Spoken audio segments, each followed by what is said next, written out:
Professor Qadri صاحب، یہ جو آیت مبارکہ تلاوت کی گئی جس پر گفتگو ہوئی، اس میں مزید تفسیری نکات کیا ہیں اور کس قدر اہمیت کے حامل اس میں پیغامات ہیں، آپ ارشاد فرمائیے۔ بسم اللہ الرحمن الرحیم، نحمدہ ونصلی علی رسولہ الکریم۔ ڈاکٹر صاحب، سب سے پہلے تو میں آپ کا شکر گزار ہوں کہ آپ نے یہ موضوع سلیکٹ کیا اور اس میں ہمیں قرآنی حکم پہ عمل کرنے کی سعادت حاصل ہوئی۔ سورۃ صاد پارہ نمبر 23 اور آیت نمبر 45 ہے، اس میں اللہ پاک فرماتا ہے وَاذْكُرْ عِبَادَنَا ابراہیم وَإِسْحَاقَ وَيَعْقُوبَ أُولِي الْأَيْدِي وَالْأَبْصَارِ۔ کیا بات، ہمارے بندوں کا ذکر کرو۔ کون؟ ابراہیم، اسحاق، یعقوب، جو طاقت والے اور سمجھ رکھنے والے تھے۔ سبحان اللہ۔ اسی صورت میں آیت نمبر 47 میں اللہ نے فرمایا مصطفین الخیار، یہ ہمارے بہترین چنے ہوئے بندے ہیں۔ سبحان اللہ۔ مصطفین الخیار میں سے تیسرے جو ہیں حضرت سیدنا یعقوب علیہ السلام، آج ان کا ذکر خیر کرنے کا ہمیں شرف مل رہا ہے اور وذکر کے قرآنی حکم پر عمل کرنے کی سعادت نصیب ہو رہی ہے۔ تو حضرت سیدنا یعقوب علیہ السلام انہوں نے جو توحید کا اظہار کیا اور بچوں سے اقرار لیا، ان کے جو 12 بیٹے تھے ان سے انہوں نے اقرار لیا، ان کو اسباط کہا جاتا ہے۔ اچھا۔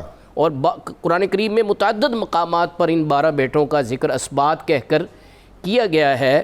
تو اس میں جو الفاظ تھے وہ بڑے پیارے، نعبد الہک و الہ آبائک ابراہیم و اسماعیل و اسحاق الہ واحدا۔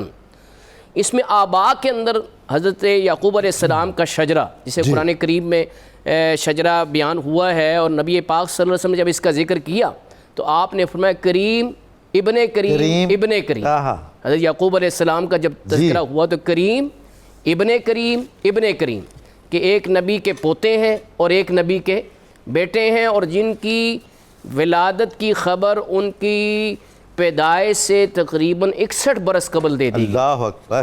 سورۃ ہود کی آیت نمبر 71 ہے بشرناہا باسحاق ومن وراء اسحاق یعقوب، کہ اسحاق کے بعد یعقوب، یہ خوشخبری ان کی دادی حضرت سارہ کو دی گئی۔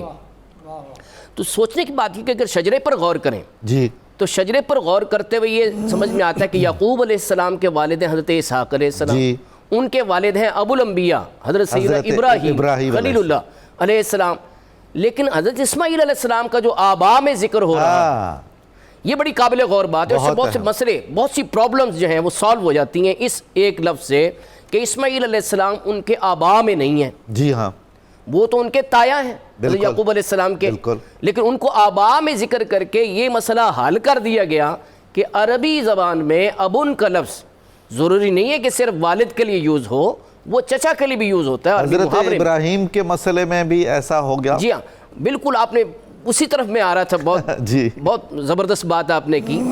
یہ جو آیت ہے اذ قال ابراہیم لابیہ آزر، اس کو پڑھ کر ابن کے لفظ سے بہت سے لوگ مغالطہ کا شکار ہوئے، مغالطے میں مبتلا ہوئے کہ جی آزر جو ہے وہ بت پرست جو تھا وہ ابراہیم علیہ السلام کا والد تھا۔ ایسا نہیں، وہ چچا تھا۔ آپ کے تمام آبا حضرت ابراہیم علیہ السلام کے اور نبی پاک صلی اللہ علیہ وسلم کا شجرہ جو ہے آدم علیہ السلام تک اور حضرت آمنہ سے لے کر حضرت حوا تک، سب کے سب مومن، موحد اور مسلم تھے۔ کسی ایک نے بھی بت پرستی کی کثافت سے آلودگی اس کو نہیں ملی، وہ سب اللہ کے حضور سجدہ ریز ہونے والے تھے۔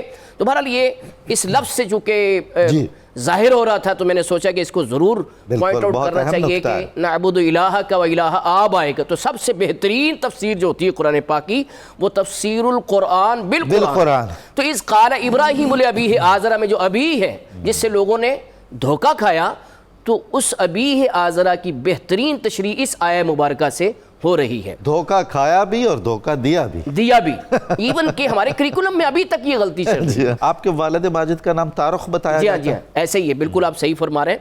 تو دوسری بات میں یہ عرض کر رہا ہوں کہ اس آیت سے یہ پتہ چلا کہ وصیت صرف مال و دولت کی نہیں ہوتی، بلکہ وصیت جو ہے، اور دراصل انبیاء کی وراثت مال و دولت ہے ہی نہیں۔ سبحان اللہ۔ درہم و دینار انبیاء کی وراثت نہیں ہے، انبیاء کی وراثت علم ہے، انبیاء کی وراثت صحیح عقیدہ ہے۔ تو وہ جو توحید جو تمام انبیاء اکرام علیہ السلام کی دعوت کا مرکزی نقطہ رہا، اس کی آپ نے وصیت کی کہ توحید سے جڑے رہنا، ایسا نہ ہو کہ تم کہیں بت پرستی میں مبتلا ہو جو کس کی عبادت کرو گے؟ ان کا جناب ہم عبادت کریں گے جو ہمارے آبا ہیں، ان کی ابراہیم اسماعیل اسحاق کے الہ کی ہم عبادت کریں گے۔ تو اس سے ہمیں جو ایک لیسن مل رہا ہے، جو ایک میسج مل رہا ہے، وہ یہ ہے کہ اپنے بچوں کو وصیت کریں۔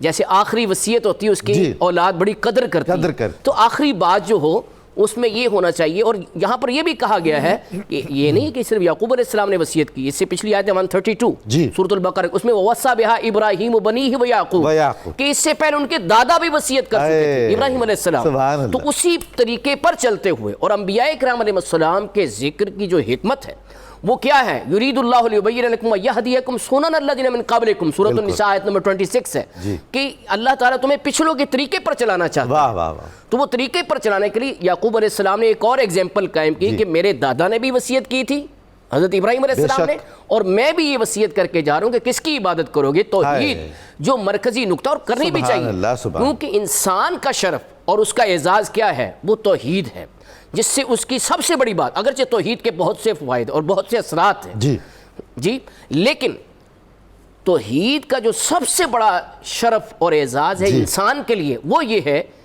کہ توحید نے انسان کی سیلف ریسپیکٹ کی حفاظت کی۔ بے شک جب لکڑی، لوہے، پتھر اور مٹی کے بنے ہوئے بتوں کے سامنے اشرف المخلوقات ماتھا ٹیکتا ہے تو سب سے پہلے جو اس کی انسلٹ ہوتی ہے، شرف انسانیت سے محروم ہوتا ہے۔ اسی تناظر میں اس پرسپیکٹو میں کہنے والے نے صحیح کہا، یہ ایک سجدہ جسے تو گراں سمجھتا ہے، ہزار سجدے سے دیتا ہے آدمی کو نجات۔